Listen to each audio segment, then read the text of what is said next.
Bonjour, bonjour, bonjour à tout le monde. Bonjour mon frère Folap Moses. Bonjour, voilà, on partage les vidéos, on organise quelques séances vidéo dans des groupes pour permettre voilà, à la majorité d'écouter. Bonjour à tout le monde. On se lève ce matin avec plus de détermination, plus de joie dans le combat, fier d'avoir un président comme Maurice Kamto, fier de comprendre qu'au-delà de tout intérêt personnel, il y a encore des personnes qui pensent à l'intérêt du Cameroun. Bonjour, grande mère Nems. Wow, ok, bon, j'accepte beaucoup de noms. Bonjour Cédric Jackson, mon pote, c'est comment? Voilà, tu vois qu'au-delà de tout, on a tiré déjà la lettre. Bonjour Christelle Joseph, bonjour à tout le monde. On est fiers d'avoir un président comme le professeur Maurice Kamto. Bonjour Lionel. Donc on se lève ce matin avec plus de tonus, plus de détermination, plus de courage. On se lève étant sûr que notre pays va changer par le président Maurice Kamto avec le parti politique MRSC. On se lève parce qu'on comprend désormais qu'il y a des personnes dans ce pays qui ont renoncé à leur intérêt personnel. Bonjour Likael Durand, bonjour mon frère, bonjour Loïc Patip. Voilà, bonjour, salut nous de tout le monde du côté de l'Irlande, de là-bas, je sais pas. Donc depuis hier matin, j'avais déjà commencé à attirer l'attention des gens sur ce qui allait se passer dans l'après-midi. Les gens ont dit que j'étais très émotif et que un grand doit rester tranquille, attendre la décision finale. Alors même qu'avant-hier soir sur Equinox Télévision, si les gens m'avaient compris, je disais déjà que les investitures et tout ce que le RDPC nous oblige à faire, si nous acceptons de le faire, c'est parce que nous acceptons tomber dans son piège. Mais j'étais aussi très réticent parce que à chaque fois qu'on m'invite sur les plateaux de télévision, si je reçois 10 invitations, 4, c'est pour parler essentiellement de la crise anglophone. Et j'ai toujours rappelé que dans les conditions actuelles, il était difficile, voire même impossible, voire même malhonnête d'organiser les élections. Cependant, si pour bien organiser les élections, il va falloir bien qu'on parte d'emblée, pas parce qu'on le veut, mais parce qu'ils ont l'art de vouloir mettre les gens dos au mur pour s'accaparer des sièges au Parlement et des mairies.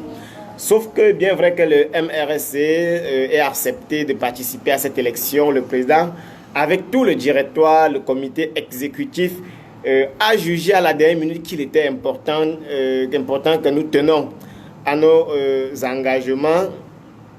Et il était important que nous restons loyaux, que nous restons patriotes, que nous restons dans le sens de l'honneur, parce que aller à une élection dans les conditions actuelles, certes, on pouvait sortir avec quelques députés, moi-même je pouvais être maire de Bamendjou ou quelque chose autre.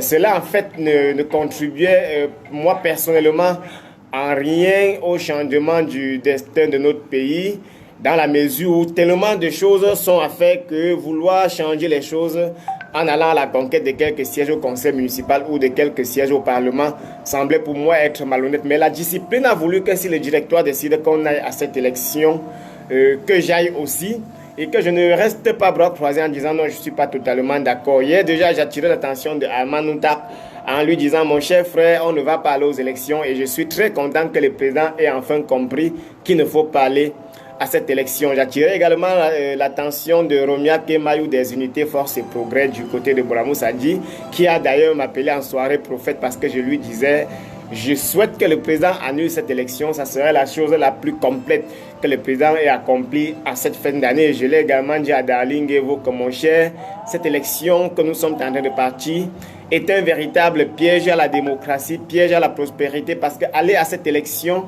c'est valider c'est valider la légitimité du pouvoir de Mbia, alors que nous savons que ce pouvoir jusqu'à présent restait illégitime. Aller à cette élection devrait permettre à Paul Biya de dire justement il y a une lueur de paix dans les régions du nord-ouest et du sud-ouest. C'est pour ça que j'ai organisé ces élections. En fait, on courait beaucoup de risques en allant à cette élection, sachant que rien ne marche dans notre pays et nous nous positionnons comme une force alternative. Alors, quand on se positionne comme une force alternative, la première des choses qu'on doit faire, c'est de tout faire pour que ceux qui oppriment n'aient plus la légitimité d'opprimer. Alors, notre décision de ne pas aller à cette élection, la décision du comité exécutif du MRS de ne pas aller à cette élection n'est pas une décision totalement politicienne. Elle est également une décision nationaliste, une décision patriotique. Elle traduit même le sens de l'amour que porte notre parti pour le Cameroun. Parce que pour des intérêts personnels, on pouvait aller à cette élection. Et une autre chose que j'ai appréciée depuis hier, c'est que nous avons vu en fait la face cachée de certaines personnes qui se disent révolutionnaires, mais qui depuis le retrait du MRSC à cette élection se sont montrés très déçus parce qu'ils se voient déjà dans les conseils municipaux, d'autres se voient déjà au Parlement, et c'est cet opportunisme qui a toujours, je vais dire, grillé toutes les cartes de révolution en Afrique. C'est cet opportunisme qui amène nos gouvernements à continuer dans l'endettement après 60 ans de pouvoir. C'est cet opportunisme, cette envie de vouloir toujours briguer un mandat, cette envie de vouloir toujours s'asseoir dans un conseil municipal, cette envie de vouloir toujours avoir un petit pouvoir. C'est ces envies-là qui ont amené le peuple d'Afrique à sombrer jusqu'à présent dans l'obscurantisme, à sombrer dans le sous-développement, à sombrer, je dirais, à être dernier sur tous les plans, justement parce que chez nous, l'intérêt national n'a jamais, je dis bien jamais, pris le dessus sur l'intérêt personnel. Nous avons connu quelques rares dirigeants seulement après les indépendances qui ont manifesté cet intérêt national-là, à l'instar peut-être je dirais de Thomas Sankara, à l'instar peut-être, on a eu quelques, mais pour ce qui est du cas espèce de l'Afrique francophone, on a vu peut-être Laurent Gbagbo également à son tour vouloir tout faire pour transformer son pays, mais on a également des personnes qui ne jugent que par leur intérêt, qui ne sont pas prêts à faire autant de sacrifices parce qu'ils estiment à un moment donné que leur tour de manger est arrivé et qu'il fallait passer par le MRSC pour manger. Voilà. Et puis si on allait à cette élection, même si on sortait avec 50 députés, parce qu'on sait que dans le régime Biya, tant que tu n'as pas la majorité parlementaire, tu ne peux changer aucune décision. Et avec le code électoral actuel, avoir la majorité parlementaire était impossible. Pas impossible parce que le peuple ne va pas nous voter, mais impossible parce que l'ECAM, qui est le bras armé du régime Biya, et le Conseil constitutionnel qui tranche et qui proclame les résultats des législatives, allait tout faire pour que ceux qui ont été votés ne soient pas proclamés. Le temps pour eux de laisser Paul Biya à la tête du Parlement pour continuer à voter des lois pesticides et liberticides qui sont en train, je dirais, de détruire notre pays et de nous conduire à de multiples crises. Alors la sage décision était alors de se retirer de cette élection pour ne pas donner, pour ne pas légitimer en fait, ce pouvoir-là. C'est pour cette raison que dans la déclaration du président, si on avait été attentif, il est énuméré un ensemble de points qui normalement devraient attirer l'attention de tous ceux qui se disent nationalistes. Parce qu'il dit par exemple qu'à l'occasion de la campagne présidentielle, les institutions de la République ont été dévoyées et mises au service d'une propagande féroce et haineuse sur fond de tribalisme primaire et ostracisme administratif sans précédent contre le candidat du MRSC, M. Maurice Kamto. Cela n'est plus à démontrer, on connaît la fameuse théorie on connaît la fameuse théorie de l'ethnofascisme qu'un certain universitaire a développé dans son laboratoire et qui constitue aujourd'hui son seul et unique document scientifique et qui vient remplacer, je dirais, les œuvres intellectuelles là où on reconnaît les enseignants, les hommes de science par leur production littéraire, leur production scientifique. Mais on a eu un chez nous qui a travaillé sur l'ethnofascisme et avait pour seul amphi, ou du moins ça avait pour seule bibliothèque Facebook. Voilà, et le procès dit, malgré cela, celui qui a remporté le scrutin dans les urnes avec un score de 39,74% contre 38,47% pour M. Paul Biya, en dépit des multiples fraudes extrêmement graves, des irrégularités de diverses natures, des pressions de la corruption des électeurs, des pressions, des violences sur les représentants des candidats du MRC et des membres de sa coalition dans les bureaux de vote. Ça, ce n'est plus à démontrer. Ce sont des choses que nous connaissons tous, que ça se passe dans notre pays. Voilà. Durant les présidentielles, nous avions vu tout ce qui s'était passé. On a dénoncé et à part peut-être de nous importer des faux observateurs de transparence internationale, le ministre de l'administration, qui est pourtant garant de ce scrutin, ne s'est pas prononcé. Et le même scénario est en train, ou était en train de se reproduire dans la préparation des élections prévues pour le 9 février 2020. Justement, le refus pour certains sous-préfets de délivrer les certificats de domicile, le refus pour certains maires ou l'abandon des postes de maire dans les mairies pour ne pas délivrer les extraits d'actes de naissance, ou le refus pour certains responsables d'impôts de ne pas délivrer les certificats de non-redevance. Voilà. Et justement, ce sont ces mêmes manœuvres qui sont en train de se préparer parce qu'on est en train de nous inscrire dans une logique de contestation éternelle. Pourtant, mieux ne pas partir. Alors, le président dit, la participation du MRS au scrutin présidentiel du 7 octobre 2018 et la retransmission à la télévision du contentieux post-électoral devant le Conseil constitutionnel ont permis au peuple camerounais et à la communauté internationale de réaliser avec quelle brutalité le régime en place fraude pour se maintenir au pouvoir depuis bientôt 40 ans. C'est pour avoir pris conscience du rôle déterminant de la fraude dans la longévité exceptionnelle de ce régime, nonobstant ces piètres performances économiques, sociales et sécuritaires et malgré l'aspiration profonde du peuple camerounais au changement que la communauté internationale a recommandé, comme le demandent les MRC ainsi que de nombreux autres partis politiques et organisations de la société civile camerounaise, la réforme consensuelle du code électoral avant l'organisation de toute nouvelle élection au Cameroun. Ça dit que cela ne s'ouvre plus d'aucun doute. Le régime RDPC ne veut pas céder, le régime RDPC ne veut pas la démocratie, le régime RDPC ne veut pas le changement, le régime RDPC ne veut pas de paix, le régime RDPC ne veut pas de développement, le régime RDPC ne veut pas l'évolution des institutions, le régime RDPC ne veut pas écouter les Camerounais. Parce que si ce régime écoutait les Camerounais, si ce régime était soucieux des Camerounais, si ce régime était soucieux du changement, si ce régime était soucieux et épris de paix, comme nous autres Camerounais, ce régime allait prendre ne serait-ce que le code électoral, modifier quelques articles à l'intérieur qui posent problème et nous permettre d'aller à une élection. Voilà. Mais depuis que les gens crient, les partenaires du Cameroun crient, depuis que les partis politiques crient, depuis que la société civile crie, ce régime est resté sourd et a préféré organiser les élections malgré le nombre de cadavres qui tombent chaque jour dans les régions du nord-ouest et du sud-ouest. Même Elecam, même les responsables de l'ECAM ont dit que nous devons modifier ce code électoral. Ce code électoral doit être modifié. Je dis même l'ECAM. Mais tout le monde a préféré, du moins le régime a préféré fermer ses oreilles et ne veut écouter personne.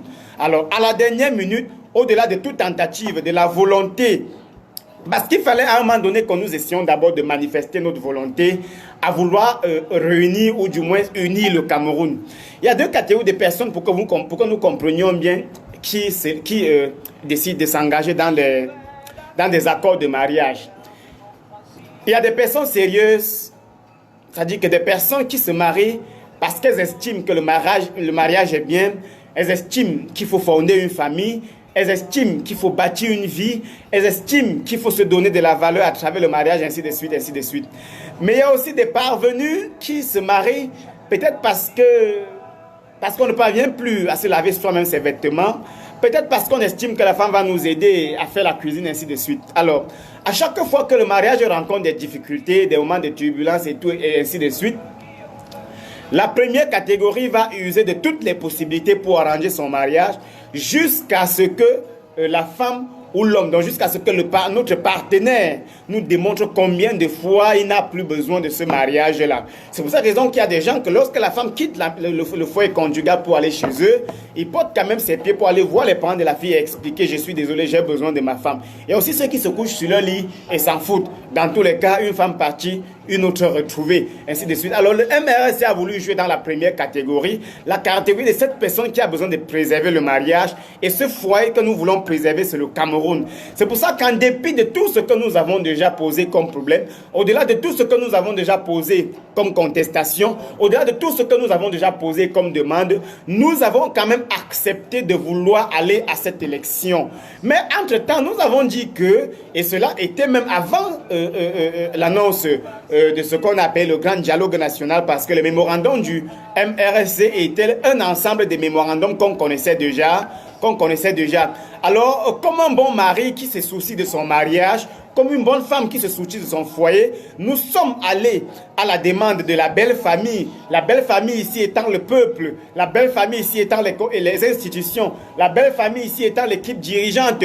Nous leur avons dit, on a le souci de rester dans ce mariage. Mais pour que nous restons dans ce mariage, mon frère, comme tu nous as insultés hier, il ne faut plus nous insulter. Pour que nous restons dans ce mariage, mon frère, comme tu as été infidèle, il ne faut plus être infidèle. Pour que nous restons dans ce mariage, mon frère, comme tu as été voleuse, il ne faut plus être voleuse. Donc le MRC s'est montré dans cette première catégorie de cette personne qui se marie avec le souci de fonder un foyer, avec le souci de bâtir une vie, avec le souci de construire un avenir, avec le souci d'unir deux familles. C'est pour cette raison qu'on n'a pas, je dirais, battu d'un revers de la main les élections. On s'est montré volontaire d'aller à cette élection parce qu'on savait que cette élection, et je l'ai plusieurs fois dit sur les plateaux de télévision, cette élection constituait un dernier virage pour le peuple camerounais. Cette élection constitue un dernier virage pour la pacification de notre pays. Cette élection constitue un dernier virage pour la réconciliation dans notre pays. Mais est-ce que ceux qui sont en face et que nous sommes en train de nous soucier du pays, est-ce qu'eux aussi ils se soucient du pays? Non. Au sujet de la crise anglophone, on est allé à ce qu'on appelait le grand dialogue national. Au-delà de toute critique, on a quand même pris une décision, ou du moins un ensemble de résolutions qu'on pouvait peut-être ne pas apprécier au regard de son idéologie politique, mais qui sur le plan global, en fonction, sur la base des acteurs qui avaient participé à ce grand dialogue, on pouvait dire qu'ils avaient estimé que ces résolutions pouvaient participer à la pacification du pays. Et parmi ces résolutions, pour répondre aux problèmes du nord-ouest et du sud-ouest, il y avait ce qu'on appelle le statut spécial pour le nord-ouest. Vous savez pertinemment que moi, personnellement, je ne partage pas ce statut spécial. Mais comme je ne fais pas la science infuse, je ne suis pas un dieu, j'estime que si plusieurs personnes se sont mises ensemble pour décider du statut spécial, c'est parce que ces personnes ont bien pensé que ce statut spécial pouvait nous apporter une lueur de paix. Mais à la sortie du grand dialogue national, ce monsieur qui à Yaoundé avec son gouvernement a fermé ses oreilles. Non seulement ils n'ont pas communiqué sur le grand rapport du grand dialogue national et sur les résolutions prises, c'est plutôt à Paris que Paul Biya est allé répondre à son maître. Oui, je suis allé rendre compte à Macron du grand débat national. Mais ça même n'est pas le problème de fond. Le problème de fond, c'est que jusqu'à l'heure où nous parlons, les gens continuent de tomber dans les régions du nord-ouest et du sud-ouest. Rien n'est fait par le régime de Yaoundé. Rien n'est fait par le régime de Yaoundé pour mettre fin à cette crise. Et depuis 2013, nous avons proposé de multiples solutions, que ce soit le MRC, que ce soit les autres partis politiques d'opposition, que ce soit les partenaires du Cameroun ainsi que la société civile camerounaise. On a proposé à ce régime des pistes de solutions et il ne veut rien entendre. Il veut user de ses propres stratégies qui vont lui permettre au même moment donné de résoudre le problème et de conserver un pouvoir qui est en train de leur échapper parce que le peuple n'en veut plus. Et c'est sur la base alors de cette politique de conservation de pouvoir que tout ce que nous leur demandons pour pacifier le pays ne les intéresse pas. Alors, le MRC, malgré tout ça, se montre quand même volontaire pour aller aux élections parce qu'on estime qu'en tant que patriote et républicain, il faut donner une chance aux mécanismes qui peuvent permettre de transformer pacifiquement notre pays. Et parmi ces mécanismes, nous avons la vérité des urnes qui pourtant, si elle est respectée, permettra à ce que nous sortons dans un ensemble de conflits. Mais regardez alors ce qui se passe. Ce qui se passe, c'est qu'à la dernière minute, tandis même que nous avons déjà à un moment donné oublié les fraudes, nous avons oublié les cas, nous avons tout oublié ça, on veut même se calmer pour aller aux élections. Le RDPC, avec son régime, puisque c'est un parti-État, décide alors d'user des moyens institutionnels, des moyens administratifs pour nous battre. C'est comme ça que les sous-préfets vont oublier le casquette d'administrateur civil pour se transformer en militant du RDPC et refuser de donner les certificats de résidence à un ensemble de nos militants. Il y a des maires qui ont abandonné leur commune et nous avons crié, moi personnellement, j'étais le premier représentant de notre parti à parler de cela sur les plateaux de télévision. On a crié fatigué, le ministre de l'administration territoriale qui est le patron et des maires et des sous-préfets n'a pas bronché. Il n'a pas réagi. Il a fermé ses oreilles et a dit « Faites comme vous voulez, à condition que nous ayons le pouvoir. » Alors dites-moi comment dans un tel contexte, un parti politique sérieux et républicain comme le MRC pouvait continuer dans ses ambitions d'aller aux élections. Parce que les gens disent « Pourquoi le président Maurice Kamto a laissé les gens constituer les papiers? Pourquoi avoir fait croire aux gens qu'on devait aller aux élections alors qu'on ne voulait pas aller ?» Non. Non. Il ne s'agit pas de ça. Au début, on va aller aux élections. Parce que lorsque tu as un problème avec ton petit frère, je dis bien, lorsque tu as un problème avec ton petit frère, lorsque tu as un problème avec ton ami, lorsque tu as un problème avec un membre de ta famille, lorsque tu as un problème avec tes parents, la première chose que tu dois faire pour montrer que tu es honnête, c'est de te battre à apporter des solutions, c'est de te battre à présenter les allures de quelqu'un qui a envie que le problème soit résolu. Et c'est c'était la démarche du MRC.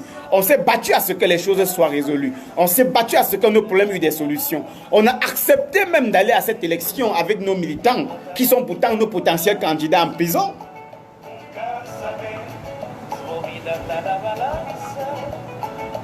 On a accepté aussi d'aller en prison, malgré tout ça.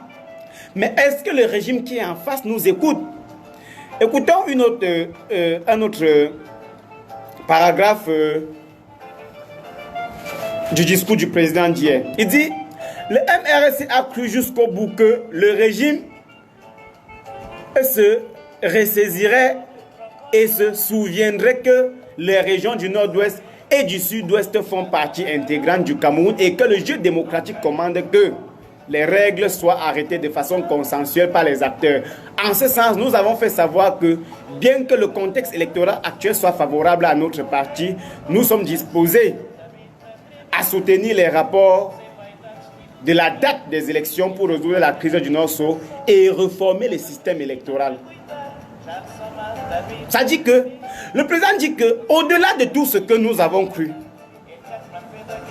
au-delà de tout ce que nous avons dit, on a cru pour les élections présidentielles que nous devons aller aux élections et utiliser les moyens politiques pour pacifier les régions anglophones et surtout pour modifier ce code électoral afin que tout Camerounais ait le même droit et les mêmes chances d'accéder à la gestion de la chose publique.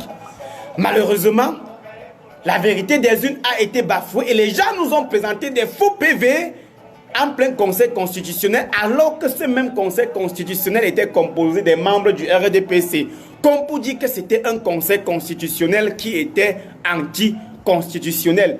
Et il poursuit, dit le dimanche 10 novembre 2019, sous à tous les appels, M. Paul Biya a convoqué le corps électoral pour le 9 février 2020, sans avoir mis fin à la guerre civile qu'il a déclenchée et même sans coup férir depuis 3 ans dans le nord-ouest et du sud-ouest, et qui a déjà coûté la vie à plus de 3000 Camerounais, fait plus d'1 million de déplacés internes et plus de 40 000 réfugiés au Nigeria et d'incommensurables dégâts économiques. Il n'a pas davantage réformé le système électoral, même de façon symbolique. Ça dit que parfois il faut faire certaines choses quand on se dit patriarche.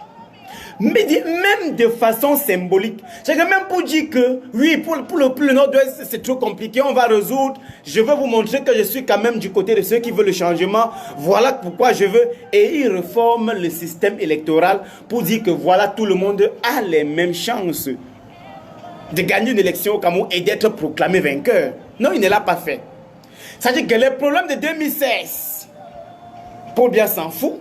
Les problèmes de 2017, il s'en fout. Le problème de 2018, il s'en fout. Le problème de 2019, il s'en fout et se prépare à créer les problèmes de 2020 et même de 2021. Mais il faut être un avis du pouvoir politique pour continuer à suivre un tel régime dans son délire. Alors le président dit, il n'a pas davantage réformé le système électoral, même de façon symbolique. muré qu'il est dans ses certitudes et l'assurance de l'impunité que lui assurent certains de ses soutiens à l'étranger. Il n'a pas non plus estimé que la résolution du drame humanitaire suscité par la guerre contre Boko Haram et qui curieusement laisse indifférents les élites politiques du septentrion occupées qu'elles sont à défendre leurs petites positions et privilèges était aussi importante que la tenue des scrutins à venir. Par cette attitude irresponsable, il donne une fois de plus la preuve que l'avenir du Cameroun, ce pays meurtri qui lui a pourtant tout donné, ne l'intéresse plus que son maintien au pouvoir. Ce sont les déclarations du président Maurice Kamto. Ça dit que, au lieu que les gens se versent dans les colères, dans les dénonciations, dans les critiques, non, on devrait aller aux élections, non, pourquoi on nous a laissé faire des papiers, il faut prendre ce discours du début jusqu'à la fin pour lire. Lisez ce discours du président et vous allez comprendre que ça ne vaut pas la peine d'aller à cette élection. Lisez ce discours et vous allez comprendre que l'avenir du Cameroun devrait nous intéresser mieux que quoi que ce soit. Lisez ce discours et vous allez comprendre qu'aller à cette élection, certes, on pouvait même le faire, mais ça constituait une trahison. Ça constitue une trahison. Parce que bien pense qu'il est impuni. Il pense qu'il peut tuer, il peut écraser, il peut voler les élections. Parce qu'il compte sur le soutien d'un ensemble de pays à l'étranger.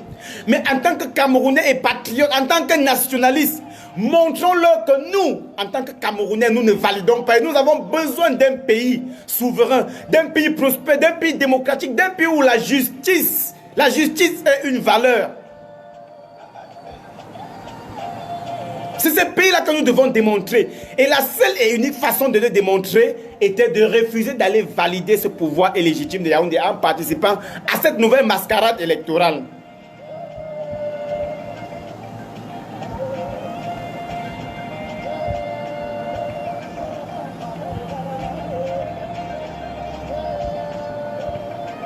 Donc, il y a des personnes autour de nous qui ne savent plus quoi faire, qui ne savent plus quoi dire, surtout ceux de l'autre bord politique, qui sont aux abois.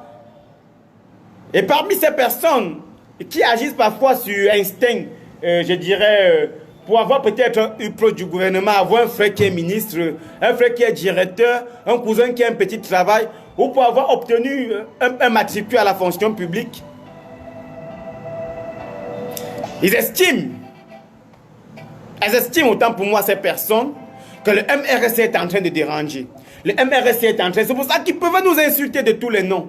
Mais l'avenir du Cameroun devrait, parce que tout changement, je dis bien tout changement se fait dans la douleur. Tout changement s'est toujours fait dans la douleur. Je vais vous prendre, vous donner, je dirais, la métaphore de celui qui vit de la poubelle. Vous savez, si vous allez dans un quartier reculé de notre pays, vous placez des bacs à ordures où désormais les métropoles vont venir décharger les ordures. Vous habituez à la population de cette zone-là de vivre des ordures. De fouiller les ordures le matin pour avoir les emballages plastiques. De fouiller les ordures le matin pour avoir les résidus de repas. De fouiller les ordures le matin peut-être pour obtenir les ustensiles de cuisine en panne, etc. Et qu'un matin, quelqu'un surgit pour dire à ces populations-là, en fait, que la vie autour des bacs à ordures comporte et regorge beaucoup de risques. Il va falloir qu'on dégage les bacs à ordures très loin de nous et qu'on assainisse le village. Ces personnes vous diront non. Ces personnes vous diront non. Pas non parce que ces personnes aiment fortement les ordures, mais non parce que ces personnes ont été conditionnées à vivre de la poubelle. Ces personnes ont été conditionnées à vivre des odeurs des bacs à ordures. Ces personnes ont été conditionnées à vivre du fruit de la poubelle. Ces personnes ont été conditionnées à vivre des mines de la poubelle. C'est pour cette raison que ceux qui combattent le Cameroun aujourd'hui et ne veulent pas le changement sont ces personnes-là qu'on a habituées à vivre de la poubelle. Ces personnes qu'on a habituées à vivre des bacs à ordures. C'est pour ça qu'ils estiment que le changement pour eux est un obstacle à leur paisible vie dans les bacs à ordures, à leur paisible vie dans la poubelle. Parce que pour eux, il faut aller aux élections. Moi par contre, j'étais candidat à la mairie de Bamendjou. Et vous voyez que du début jusqu'à la fin, depuis l'annonce des candidatures, je ne parlais moi désormais que de Bamendjou, parce que j'estimais que peut-être en tant que maire, je peux utiliser mon réseau pour construire quelques petits projets au village. Mais je disais toujours sur mon mur et dans mes différentes sorties, par la même occasion, que dans le système actuel, les maires n'ont aucun pouvoir au Cameroun. Alors si je me bats à être maire, au-delà de tout, parce que j'estime que mon heure de manger est arrivée, c'est parce que je me montrerai égoïste. Et ce que je vais gagner en tant que maire, mon peuple ne gagnera pas. Et on organise les élections le dimanche 9 février. Le dimanche 10 février, et le pays, l'administration ne fonctionne pas. Le dimanche 11 février, le lendemain, le 11 février, autant pour moi. C'est-à-dire qu'on a 3 à 4 jours fériés dans la période où on organise les élections. Et durant ces 4 jours fériés, où est-ce qu'on va déposer les urnes? Les urnes devraient être déposées où? Donc, ces personnes qui sont habituées à vivre de la poubelle sortent de la poubelle. Nous allons dégager les bacs ordures et construire en lieu et place des bacs ordures des entreprises. C'est comme ça qu'il faut désormais raisonner. Qu'on dégage les bacs ordures, qu'on assainisse des villages en lieu et place des bacs ordures, on va construire des entreprises. Que ces personnes qui s'accrochent sur des maigres salaires de 45 000 le mois comprennent désormais que le Cameroun a autant de ressources pour permettre à un Camerounais de toucher un minimum de 120 à 150 000 le mois. De toucher même 200 000 le mois.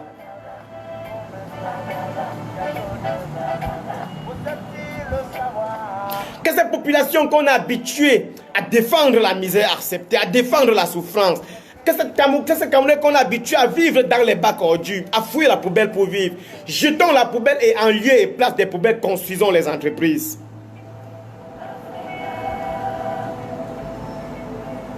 Bon, maintenant, un petit message à mes camarades du MRSC. Moi, quand je suis venu dans ce parti, je vais vous le dire sincèrement, ce qui m'a mis dans ce parti, c'était l'esprit du président Kamto. C'était l'esprit du président Kamto. Moi, j'ai compris que cet homme a fait quelque chose en profondeur, au profond. J'ai compris que cet homme était profond, avait quelque chose à l'intérieur de lui. C'est ça qui m'a amené. Et jusqu'à hier soir, sincèrement, jusqu'à hier matin, je disais à Darling et vous, à Manunta et les autres, j'espère que le président va annuler notre participation à ces élections. J'espère que les Camerounais, le président Maurice Kamto va annuler notre participation. Et on me dit, mais pourquoi est-ce que tu souhaites qu'on annule notre participation? Pardon, partagez le direct. Partagez et mettez les cœurs parce que là, ça signale déjà, ça commence à couper. On me dit, mais pourquoi est-ce que tu penses qu'il faut annuler l'élection? Je dis que mes chers frères, regardez dans quel contexte le Cameroun se trouve. Regardez dans quelles conditions le Cameroun se trouve. Regardez la crise anglophone, 3000 morts, mais c'est un génocide. Regardez le système électoral. Quand on vous dit qu'en cas de contestation, seul le PVDL font foi. Ça veut dire que les PV, quand les représentants des partis petits dans les bureaux de vote ne servent à rien. Mais c'est une loi liberticide. Regardez le silence de l'administration. Depuis que nous dénonçons depuis 2 semaines que les sous-préfets ont disparu, les maires ont disparu, on ne parvient pas à établir nos papiers pour aller aux élections. Mais si on va à une élection dans le contexte pareil, ça veut dire que nous acceptons de donner une légitimité à ce pouvoir. Donc, chers militants de notre parti, chers militants du MRSC, chers peuple camerounais, comprenons que l'ANC a combattu 90 ans. Je dis bien, l'ANC a fait 90 ans de combat avant la naissance de Nelson Mandela. L'ANC était sur le terrain du combat. On ne gagne pas les batailles politiques le temps d'une éjaculation. Ce n'est pas le temps que tu montes sur une fichue veste là que tu vas gagner un combat politique. Ça se gagne avec le temps. Et il faut de la méthode. Évitons de nous gesticuler, d'être pressés parce qu'on va occuper des petits postes. Ces postes ne nous serviront pas parce que c'est l'intérêt national de notre pays qui nous intéresse. Ça s'inscrit un peu dans la logique où, à un moment donné, dans ce pays, les gens disaient qu'il n'y a pas de ministre dans mon village. Il n'y a pas de directeur dans mon village. Un peu comme si on nommait un ministre Bamendjou, Bamendjou serait développé. Parce qu'on n'a pas donné la culture de la République chez les Camerounais pour qu'ils comprennent que les ministres est ministre de la République, les députés est député de la République. Et on n'a pas le droit de revendiquer un ministre dans son village. Si chaque ministre doit faire son boulot, les ministres originaires de l'extrême nord doivent faire le même boulot lorsqu'il est à l'extrême sud.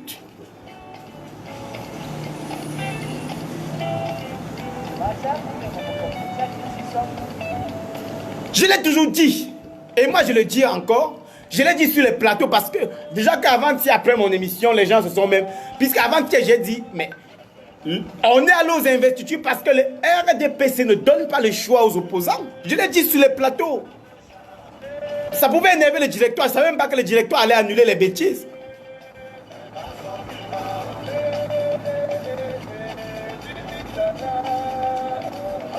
Donc regardons l'intérêt supérieur de notre pays. C'est ça qui est important. Agissons comme le professeur Maurice Kamto. Regardons l'intérêt du Cameroun. Regardons l'intérêt du Cameroun. Ne nous battons pas pour nous-mêmes parce qu'on veut être conseiller municipal. Un conseiller municipal n'a pas de salaire, vous le savez même. Le maire même n'a pas un grand salaire. Un maire même qui est riche est un maire voleur. Un maire qui est riche est un maire voleur. Le maire n'a pas un grand salaire. À moins qu'il va détourner dans les marchés.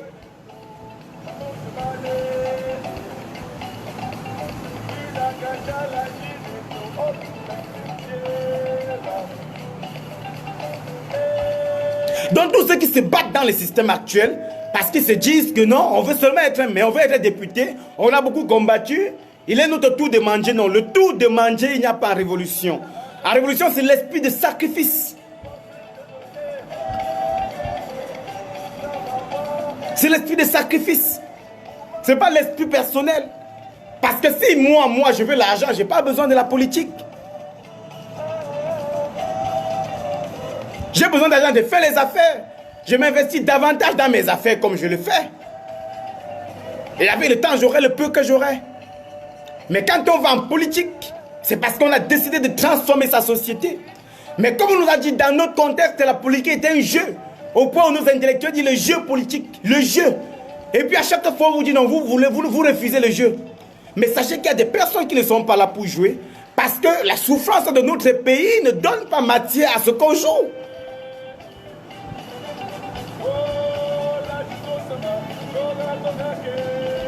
Si l'AEC avait voulu jouer le jeu, Mandela allait fuir la prison.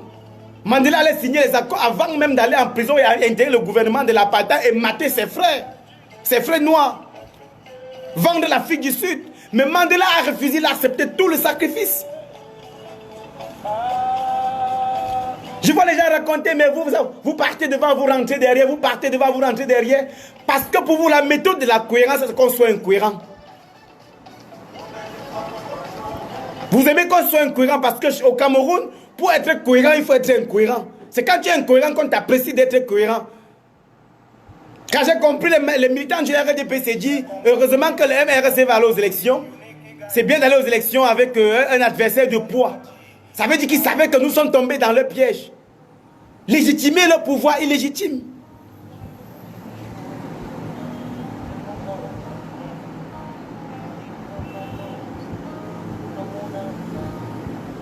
Je vais même vous dire quelque chose d'autre.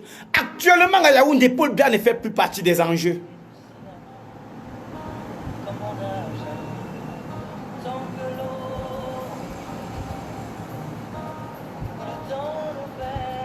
Paul Biya ne fait plus partie des enjeux. Ceux qui sont autour de Biya luttent parce que Paul Biya ne fait plus partie des enjeux. Ils ont une seule lutte, un seul combat, un seul objectif. Comment faire pour conserver le pouvoir après Biya? C'est ça le combat. Le Cameroun ne fait plus partie de leurs enjeux. C'est le pouvoir qui les intéresse.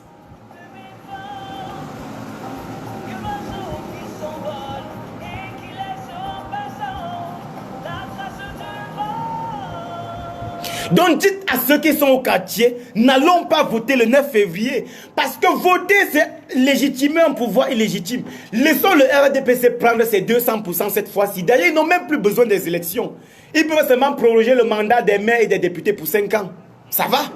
Parce que voilà pas avec qui ils discutent.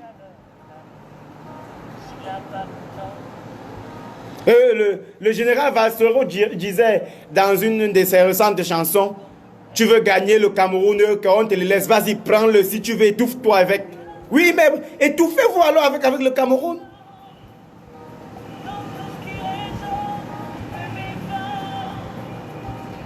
Paul Biya ne fait plus partie des enjeux. L'enjeu actuellement pour ceux qui sont à Yaoundé, c'est comment conserver le pouvoir. Et les gens, l'enjeu pour nous devrait être comment transformer le Cameroun. C'est plus une affaire que le professeur Kamto soit au pouvoir, mais c'est une affaire que nous ayons des institutions solides, que nous ayons un système judiciaire solide pour que lorsque tu portes plainte à ton voleur, que tu sois celui qui doit être condamné. Et si nous ne nous battons pas maintenant, même après, ce système restera. Alors ça veut dire que ce que nos parents ont subi, et que nous avons subi, et que nos enfants sont en train de subir, nos petits-fils vont subir si nous ne nous battons pas. Mais ils ne vont pas nous pardonner.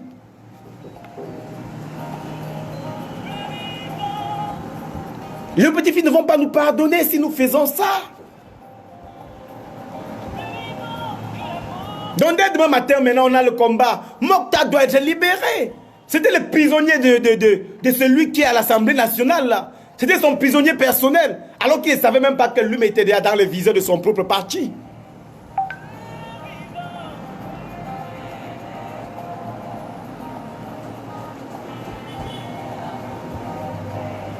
J'ai dit qu'actuellement, Paul Biya ne fait plus partie des enjeux.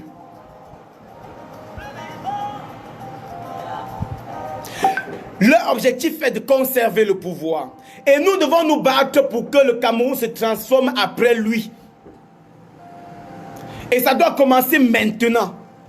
Il faudrait que nous ayons des institutions, que nous ayons un système judiciaire, que nous ayons une nation. Il nous faut bâtir une nation. Parce que si nous ne le faisons pas, même nos arrière-petits-enfants vont subir ce système. Parce qu'ils vont aller pour mener des combats de leur génération et mener même les combats de notre génération. Ils ont été touchés par l'aventure. Comme toi, j'aurais un mot simplement à te dire. Si tu pars, donc, cher AP, chers compatriotes, je salue à 450% la décision du MRC de ne pas aller à cette élection. Je salue. Ce n'est pas le fait que je voulais être maire qui m'intéresse. Parce que si je suis maire, ce que j'allais faire, c'est peut-être creuser quelques puits dans mon village ou faire des petites activités comme je le fais souvent, même sans être maire. Mais ça n'allait changer en rien dans le destin du Cameroun.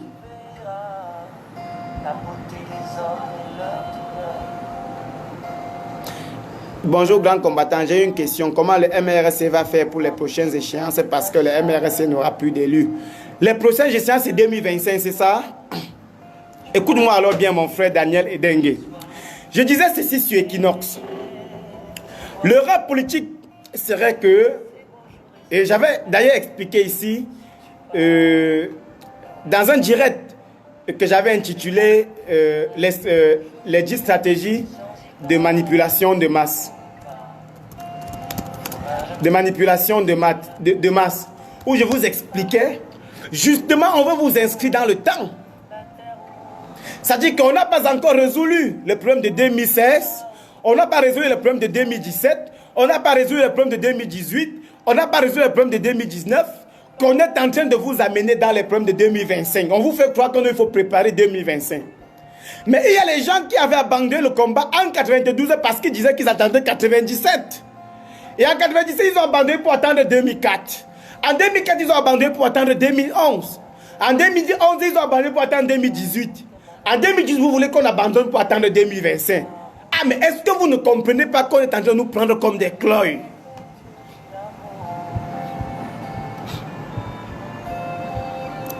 Ne comprenez-vous pas qu'on est en train de nous prendre comme des cloys?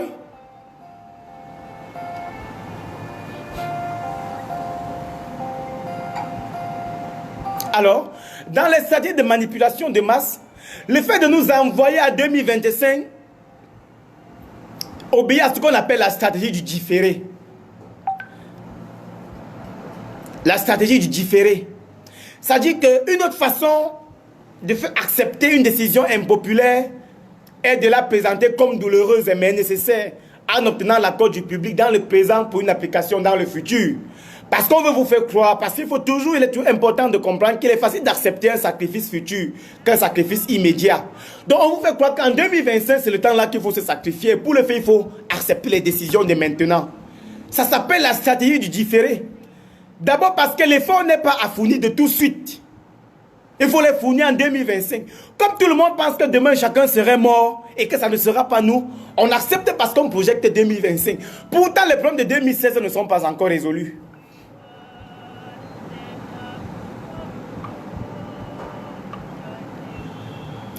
Donc, mettons-nous comme ça, derrière le président. Mettons-nous comme ça derrière le président. Qu'on ne nous amène pas à vouloir regarder les problèmes de 2025. En 2025, on va ajouter 7 ans. 6 ans sur mon âge. Donc, j'aurai 37 ans. Mais j'ai vécu 2004. Les élections de 2004, j'étais là, j'étais au lycée. On a dit non, il fallait attendre 2011. En 2011, j'étais là. J'avais déjà fini l'école jusqu'à je travaillais. J'étais à Cam News 24, dans le groupe Fadil. Non, ça c'était en 2013. En 2011, je suis à Afrique Média. Voilà. J'étais à Afrique Média. En 2011. On m'a dit non, il faut attendre 2018. Les choses changeront. J'étais là. On a attendu 2018. En 2018, on voulait encore l'élection. On dit non, il faut attendre 2025. Les choses changeront. Mais il faut être un cloy pour accepter. Il faut être un cloy pour ne rien comprendre.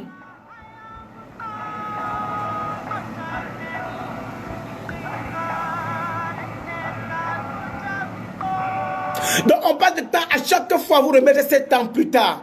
Mais quelqu'un qui accepte 7 ans plus tard, fois 10, ça fait 70 ans. Donc il serait mort depuis parce qu'au Cameroun, l'espérance de vie c'est 52 ans. Ça dit que celui qui en 92 avait 40 ans et avait accepté d'attendre 98, aujourd'hui fait 40 et plus 27. Ça fait 67 ans. Rien n'a changé. Il est déjà devenu arrière-grand-père, rien n'a changé.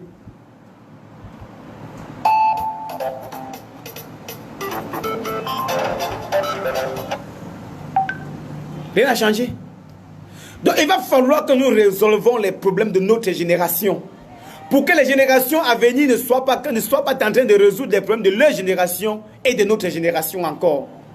Pour ça, nous devons nous battre. Aller à cette élection nous ne devons pas partir, un point, c'est tout. On doit nous battre pour qu'on libère d'abord le reste des 14 prisonniers que nous avons encore là-bas en prison, gardés par la satrapie.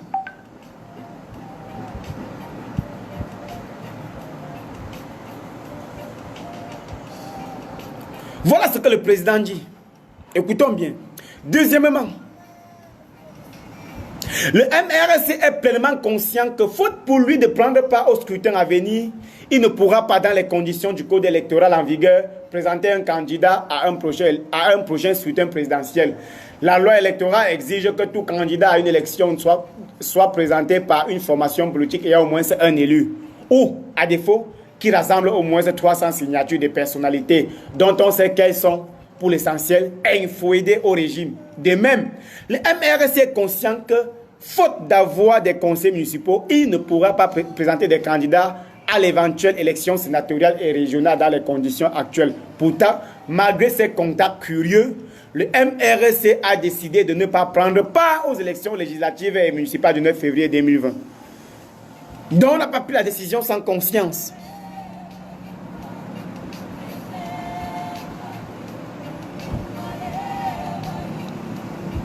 On n'a pas pris la décision sans conscience.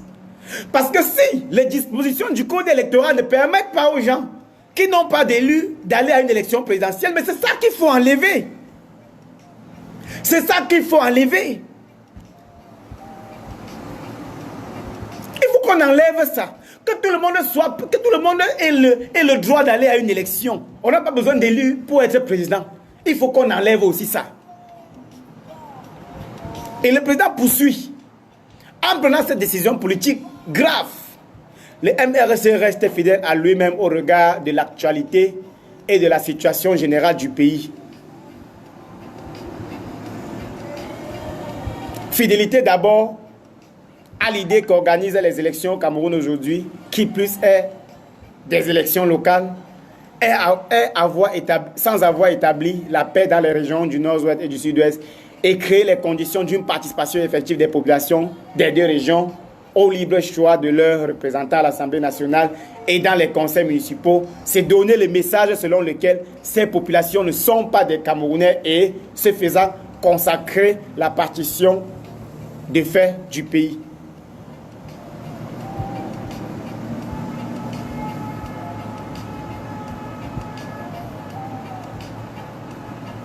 Donc avant de prendre la décision, le parti avait bien réfléchi.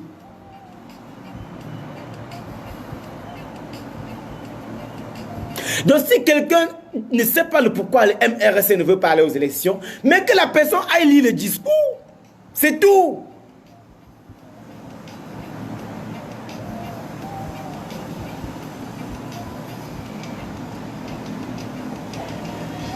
C'est tout.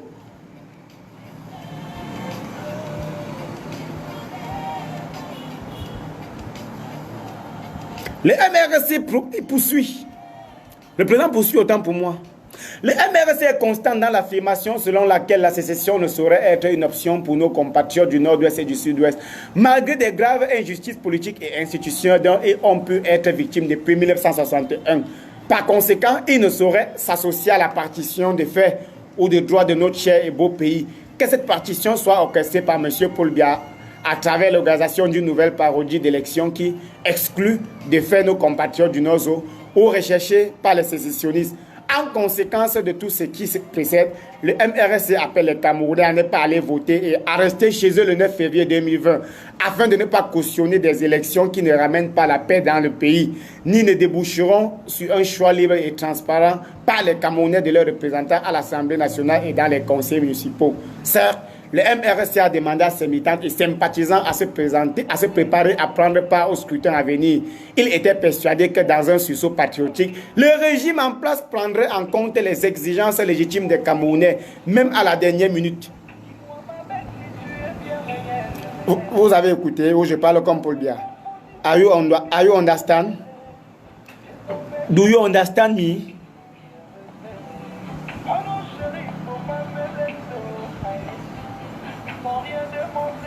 Ça dit que on espérait que même à la dernière seconde, Paul Biya allait écouter les réclamations des Camerounais.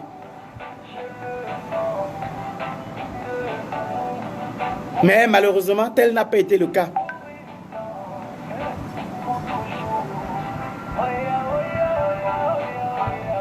Tel n'a pas été le cas. Flora.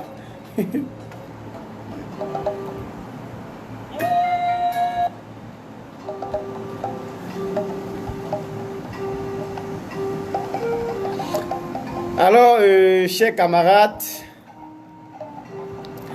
il était important que je donne mon point de vue ce matin à travers cette direct sur la situation de notre pays.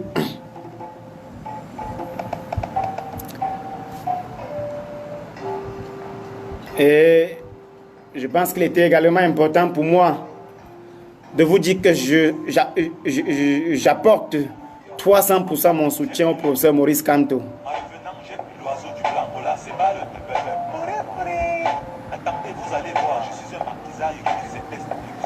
Le président Maurice Kamto a mon soutien. 350%.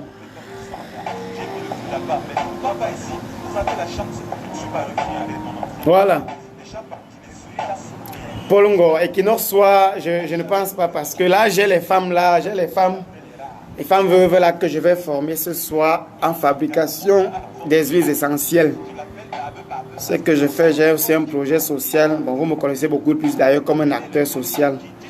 J'ai les femmes que je forme en fabrication des huiles essentielles ce soir. Donc, je ne pense pas pouvoir être Equinox. Donc, on reste fidèle à nos principes. On reste fidèle à nos principes. Si vous voyez le ministre Satangandji, dites-lui qu'il n'a plus besoin d'organiser les élections, qu'il peut tout simplement reconduire pour 5 ans le mandat des députés et des conseillers municipaux. Là, ils vont siéger au conseil municipal et au parlement. Mais n'oubliez pas que ce fameux parlement peut ne même plus exister d'ici quelques mois. Parce que les gens pensent que le tout est d'être parlementaire ou que les institutions d'un pays sont les institutions données par Dieu. Je vous rappelle que toutes ces institutions sont des œuvres d'hommes. Et les hommes peuvent les modifier à n'importe quel moment donné en fonction des enjeux et des intérêts. Donc ne restez pas accrochés sur ce qu'ils appellent valeur républicaine. La valeur républicaine est d'abord une valeur de justice. Tant qu'il n'y a pas de justice, il n'y a plus de république. La valeur républicaine est une valeur de patriotisme. Tant qu'il n'y a pas de patriotisme, il n'y a pas de république. La valeur républicaine est d'abord et surtout une valeur de respect des lois. Mais quand on a un régime qui ne respecte pas les lois, c'est un régime anti-républicain. La valeur républicaine est d'abord une valeur de morale. Alors tant qu'il n'y a plus de morale dans la société, la république s'étiole.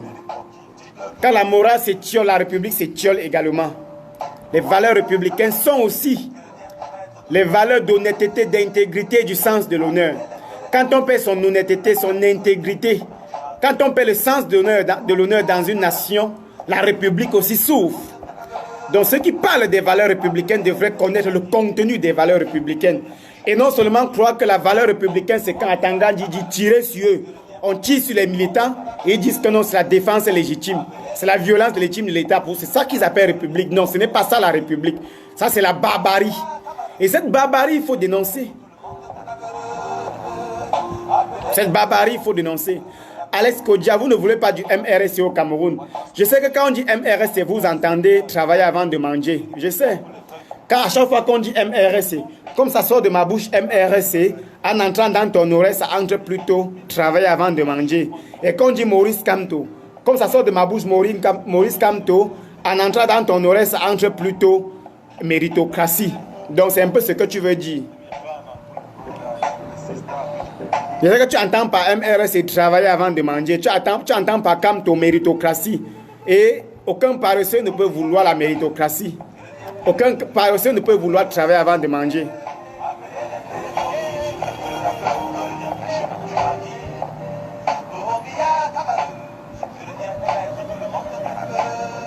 Clément Doran, oui. Quand on dit république, la valeur républicaine, c'est aussi de mettre les hommes au centre des préoccupations.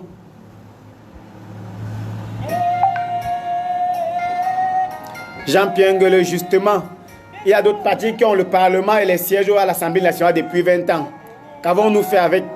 Tant que les institutions ne sont pas fiables, Parlement, conseil municipal, mairie, tout ça ne sert à rien. Donc reste avec le professeur Kamto. Kamto dit va, je vais.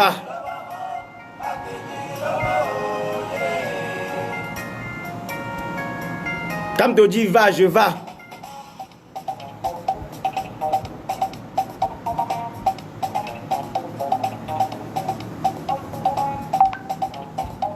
Il y a un militant qui a été tabassé par le sous-préfet en Kenkem. Le ministre n'a pas parlé, pourtant un futur candidat. Et vous voulez qu'on aille aux élections avec les sous-préfets qui bagarrent avec les usagers au point de blesser les compatriotes.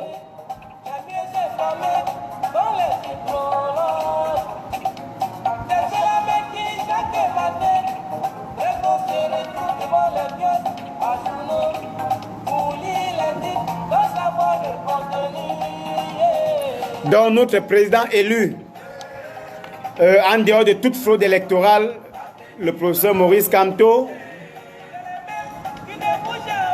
c'est celui-là que nous devons écouter.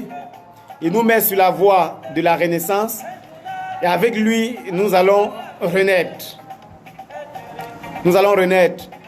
Il a mon soutien, comme il a votre soutien, comme il a le soutien de tout Camerounais honnête, comme il a le soutien de tous ceux qui aimeraient voir ce pays avancer. Alors, ne pleurons pas que je ne serai pas maire à Bamendjou. Je préfère servir le peuple camerounais que de servir le peuple Bamendjou. Parce que le peuple Bamendjou n'est que le microcosme du peuple camerounais. Il faut servir dans le gros panier pour que tout le monde en profite. Et je préfère ne même jamais être de ce régime, de l'équipe dirigeante,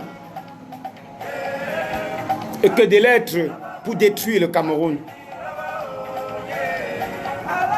Alors les maires peuvent rentrer dans leur poste. Le sous-préfet peut rentrer dans son poste. Les MRSC les abandonnent avec qui? C'est tout falloir avec ses postes. Je vous remercie, chers compatriotes. J'espère que la matinée, ensemble, on s'est un peu éduqué, on a un peu dialogué. Je suis votre humble serviteur, Fotine Zonzou. Je rappelle que je donne la semaine passée à Yaoundé, la semaine prochaine à Yaoundé, une formation en élevage de poulet. Pour ceux qui aimeraient faire l'élevage de poulet, la semaine prochaine, une formation en élevage de poulet à Douala. Et du 27 au 29 décembre, je donne à Douala une formation sur le montage, le financement de projets, l'entrepreneuriat, comment lancer une activité dans un contexte économique difficile comme celui du Cameroun. Parce que le combat doit aussi être économique. On doit se battre non seulement à entrer dans les conseils municipaux et dans les parlements, on doit aussi se battre à avoir des projets, à produire ce que nous consommons, à encourager l'économie locale. C'est aussi ça, le sens du patriotisme. Et c'est dans ce sens-là que je me suis inscrit depuis que je suis rentré au Cameroun. Et depuis que je suis rentré au Cameroun, ma vie n'a été que formation des jeunes, militantisme politique. Je ne me plains pas, c'est dur, c'est compliqué. Mais quand on aime son pays, on reste là, on se bat pour lui. On accompagne aussi ceux qui veulent se battre. On se bat pour que son nom figure aussi dans la liste de ceux qui vont faire l'histoire. Voilà, chers camarades, bonne journée à vous. Faisons confiance au professeur Maurice Kamto. Faisons confiance au MRSC. Faisons confiance à l'avenir du Cameroun.